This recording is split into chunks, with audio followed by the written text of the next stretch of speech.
So, we all know that Far Cry Primal was basically just a reskin of Far Cry 4 with some extra animal bits thrown in for good measure, but it turns out the extent of Ubisoft's copy and pasting was a little bit more extensive than just adding some hair to Kyrat's elephants and calling them Mammoths. The eagle-eyed staffers at GamePressure.com discovered some striking similarities between the maps of both games that show that Primal's map is largely based on that of Far Cry 4. Look, here's the map for Far Cry Primal, onto which GamePressure.com have added outlines around the areas of water in Oros.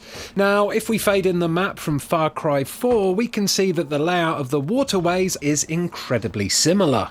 It's almost like the developers of Far Cry Primal started with the Far Cry 4 map and simply remoulded it to suit Primal.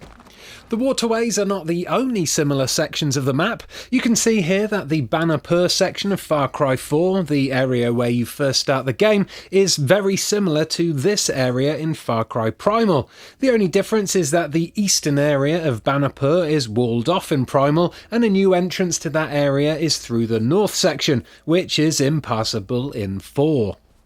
The tallest peak in Far Cry 4 also makes an appearance in Primal, although you can't actually get up there.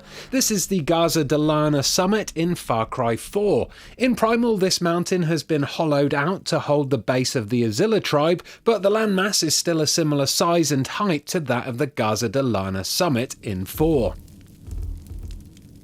So then, does this mean Far Cry Primal is actually set in the same place as Far Cry 4? I mean, a lot can change over 10,000 odd years, like erosion and stuff, so it would make sense, and it would be a good explanation for the reuse of the map. Sadly, the answer is no, which is a pity as that would have been pretty cool. Far Cry 4's Kyrat is actually set in the Himalayas, while Primal is set in prehistoric Central Europe, so two completely different locations then. Let's head to the top of Primal's Peak of Pardaku, where we get the best view of the land of Oros. Looking north, we see a small mountain range with some large glaciers in the distance. If we head to the same approximate area in Far Cry 4, which is located near the Shanath Trappers building, and look north as well, we can see a huge snowy mountain flanked by a smaller mountain range.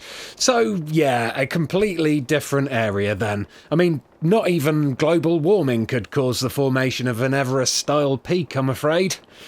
So rather than being a cool plot point to tie the games together, it turns out this replication of the map is just another way for Ubisoft to cut down production time on another Far Cry game. What a shame. Big shout out again to GamePressure.com for the spot, and as always, if you enjoyed this video, subscribing and liking would be much appreciated. Ta-ta for now!